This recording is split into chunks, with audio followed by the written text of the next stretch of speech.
Welcome to Let's Talk Transportation, a podcast series of the Broward Metropolitan Planning Organization, also known as the MPO. We talk about the ins and outs of transportation in Broward County and all of Southeast Florida, why it matters, how it works, and the challenges and opportunities related to achieving great transportation.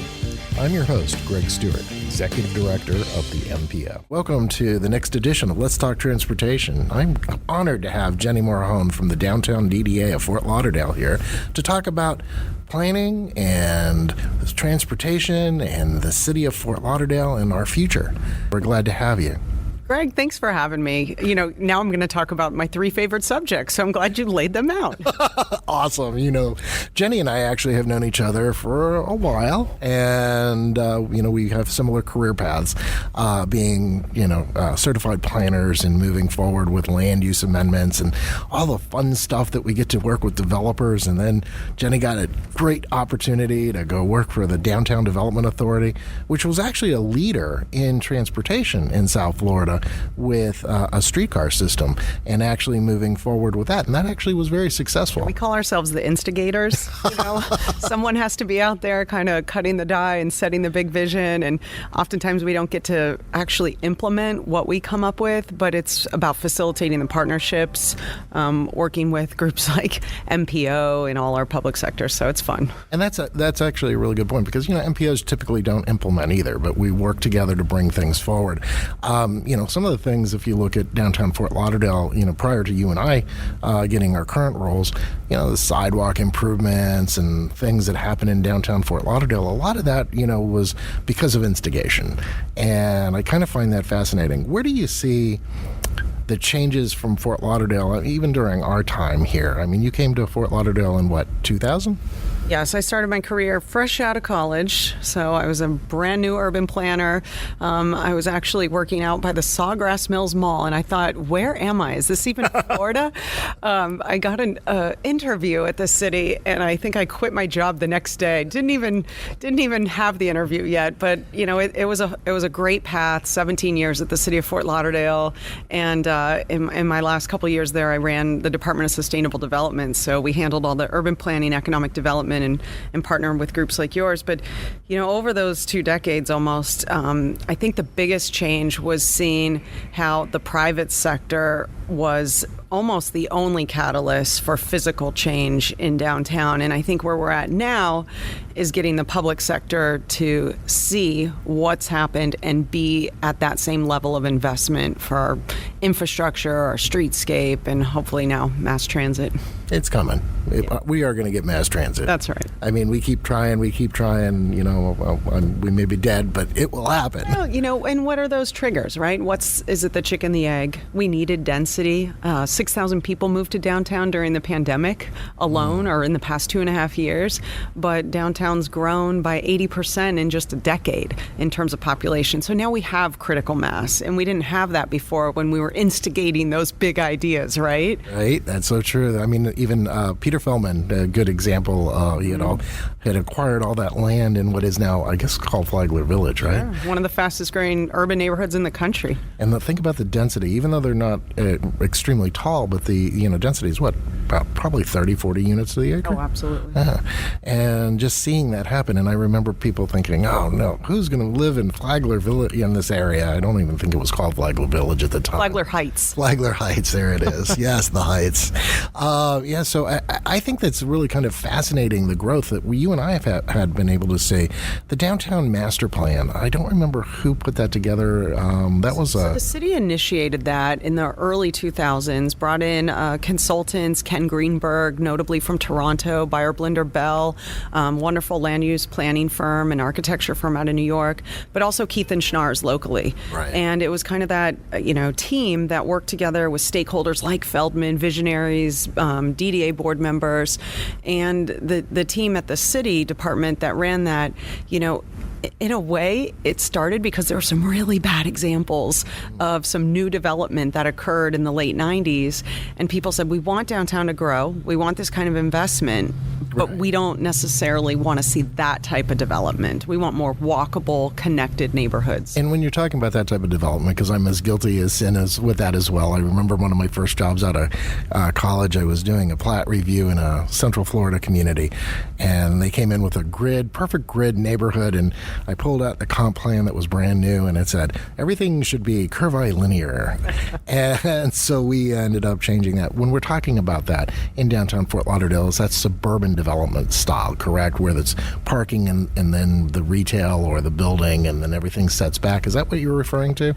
In some ways, yes. No active uses on the ground floor, nothing to engage the pedestrian, to really make kind of an interesting, safe, active environment on the ground floor. Just kind of massive towers, not so much in height. Height doesn't really matter once you get above about 8 floors, but just how it responds to the feel when you're walking down the street. So I think those were the big factors. How do we create more interesting buildings with better streetscapes and storefronts? That whole idea of an interesting building, and that's one of those things, and you're absolutely right when you talk about once you get past 8 stories, people don't even know what's, they're not looking that far up. So you can have towers or you don't. It really doesn't matter. And I used this term when I was planning and zoning director in West Palm Beach back in the 90s. We called undulation with our building front. So that way there was some diversity in the way the buildings lined up on the street.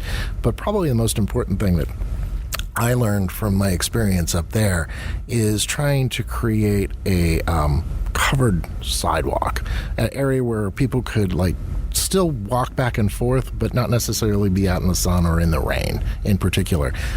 How's that happened in downtown Fort Lauderdale? Are you seeing that happen in the newer buildings that are coming in?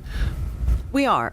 It's funny. South Florida in general, very young, development, and we'll probably talk about that, but only going back maybe 100 years and in earnest, probably 50 plus years, maybe 70 years. So, what was really intuitive through subtropical architecture in the mid-century with awnings and protection from the rain and loggias and all these cool kind of alleyways and walkways that are covered.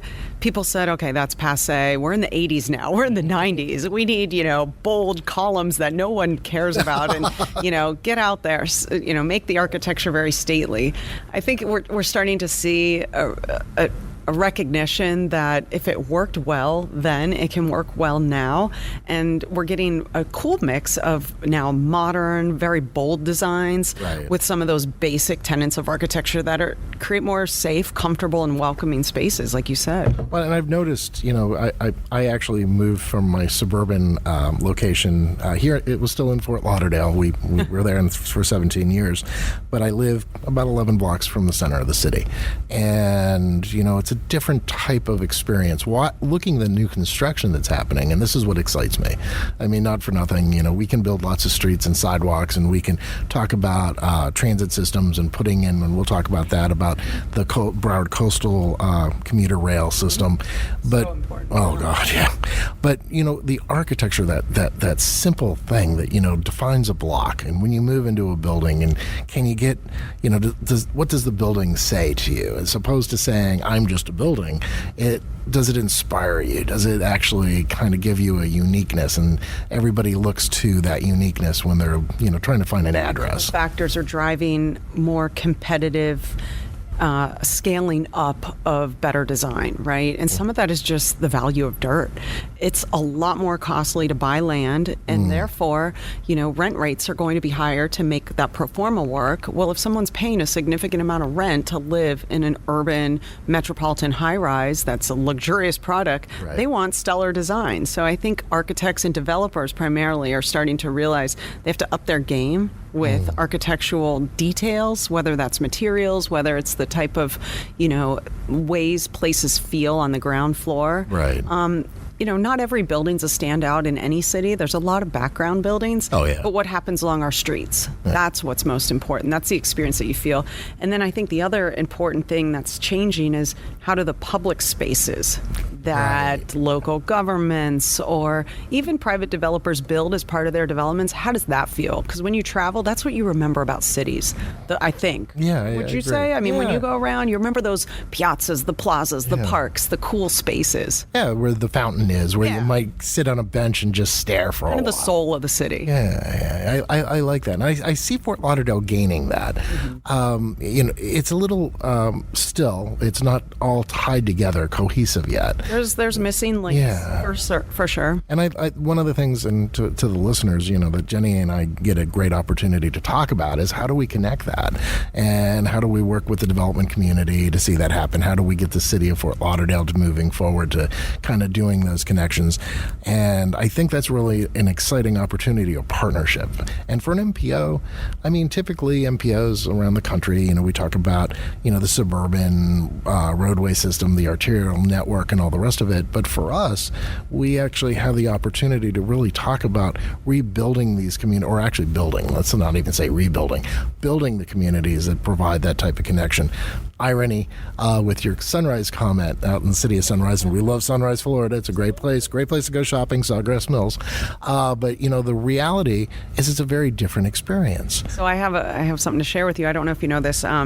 My grandparents, when they moved down from Charlotte, probably in the late 60s or so, they actually worked for a developer out in West Tamarack. Oh, awesome. It's a development now that's right across from the City Furniture headquarters. So, that's to me the Everglades. I really know that area. But I would go when Extremely suburban. a young kid and sit. They sold the homes, the model homes in that community, and there was a scale model in the lobby that was probably 10 by 20 feet big, and I would just sit there as maybe a 4-year-old, 5-year-old and look at that and think almost like a dollhouse. Yeah. And I swear that probably instigated my whole desire to look at planning and design from a bigger level. And now I drive by there and there are these relatively smaller homes, like on the golf course, on these little canals. And I think, wow, that was the standard in the 70s, right? And that was as west as you could go. Yeah. So it's really interesting to see, how we now think about this 2 million person population and all the different land use patterns that are within our county alone. One of the things that I got lucky with with this career, actually, period, the whole planning career, back before I actually started working in planning, the Broward County Library in downtown Fort Lauderdale had just opened, the new one. And up on the 5th floor, there was this design book, and it was for the entire county. It was published in 1972, adopted by what was called the Broward Area Planning Board. And it laid out all of Broward County. Expressways, neighborhoods, and it had 2 different versions. It had an urban version and a suburban version. Based on your comments, we know which direction the county went in a more suburban model, and it was appropriate for the time, but it laid out that urban version, and it laid out where the transportation systems were going to be, where the greenways were going to be, what type of location. It even had they moved the airport, which didn't obviously happen, but they had Fort Lauderdale Hollywood International out in Weston. And it showed the flight path of where the planes would be and where the noise would be. It laid out soil types. It actually went in all the way down to, and it's not a very big document, it's maybe 60 pages. It lays all the way down to what's suitable to be built on and what's not. But it did have one thing that I always keep in my mind, and I still have it here in the office, and by the way, it's on our website, the digital version. It actually showed Broward County could support about 2.5 million people. Not necessarily in the suburban model. We're at basically the max we can do in a suburban environment. It was about 1.7 if we were just a suburban area. And that laid out that model, and it actually is something that I kind of keep going with our transportation planning. That's fascinating, because the irony, too, is that suburban model is seeing these communities that were like, far apart bedroom communities want some sort of urban center, right? Their downtown square. And so that suburban model that could, have a capacity capacity of less than 2 million. We're going to far exceed that because we have vertical redevelopment, hopefully and intentionally, along our transportation corridors. So you have downtown Fort Lauderdale. Yes, it's the urban metropolitan downtown for the county, but now we can be connected to Pompano, to Coral Springs, to Sunrise, and hopefully continuing. So that's perfect segue. Perfect segue, thanks. So the Broward Commuter Rail Project, and for a lot of us that have been in the business for a long time, we used to call that the Coastal Link project. That's a returning local passenger service to the FEC. Brightline came in, did a great job in connecting Fort Lauderdale, Miami, and West Palm Beach, soon Orlando International. That is actually one of those things that really kind of makes a difference.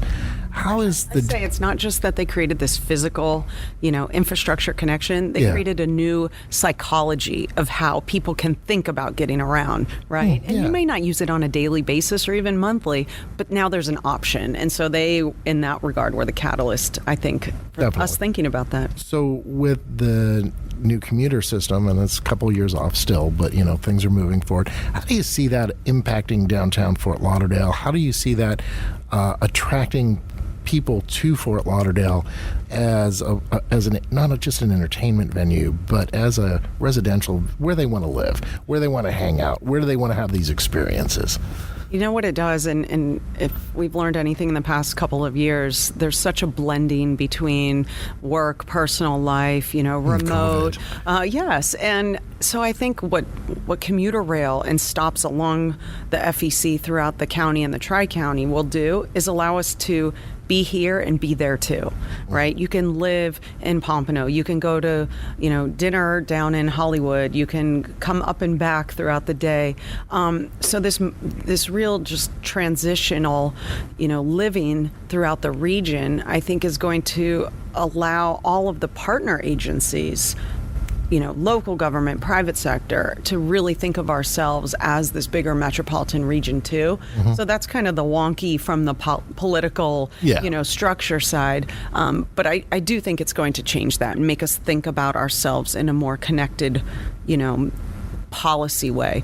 What it does for, I think, downtown Fort Lauderdale specifically is it's going to mandate that the areas around the stations have that investment in the public infrastructure, what we did with the mobility hub. Yes, What a great project that you just cut the ribbon on recently, and that was a long time in the works, but it set the stage for how the 10 blocks north, south, east, and west of the train stations along the FEC should be in the future. And how they could look. I actually was talking to a New York Times reporter. I think he interviewed you too, and we were talking about the mobility hub, and he's like, yeah, but it's just a segment of this and a segment of that, and I'm going to use your experience with your parents in the model homes, your grandparents anyway.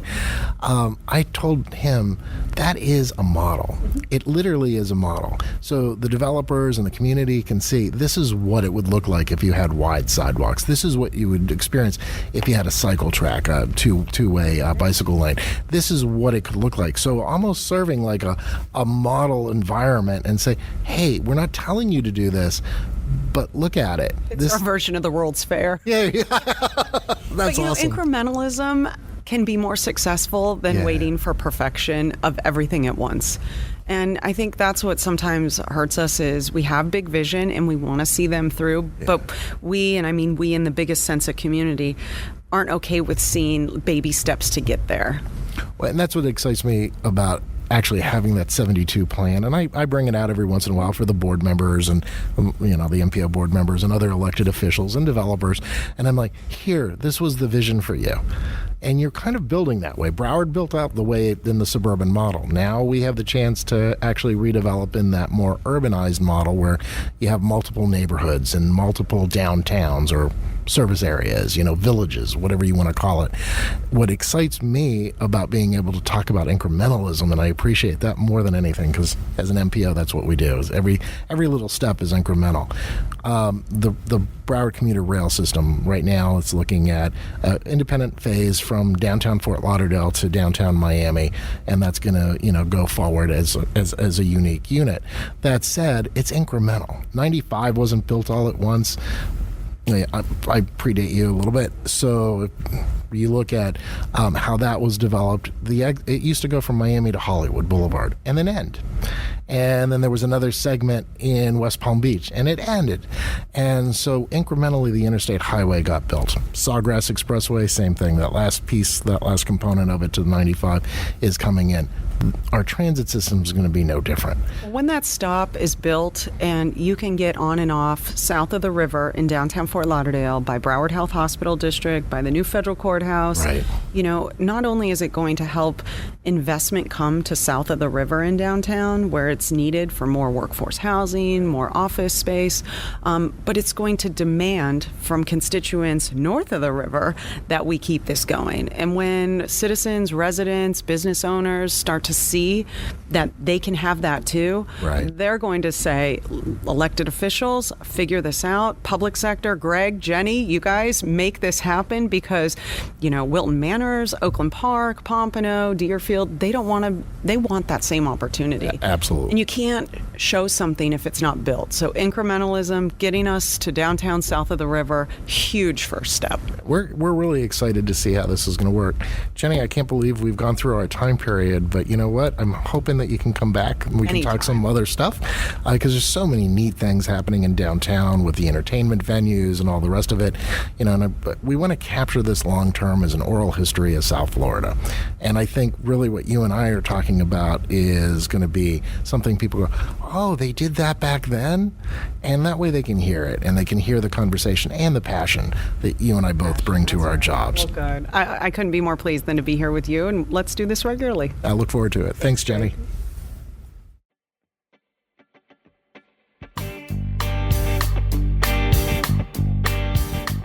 The Let's Talk Transportation podcast is produced by the Broward MPO, where every day we fund and implement projects that move people and goods, create jobs, and strengthen communities. Learn more at browardmpo.org and follow us on Facebook, Twitter, Instagram, and LinkedIn at Speak Up Broward. If there is a transportation topic you'd like to know more about, let us know by sending an email to info@browardmpo.org.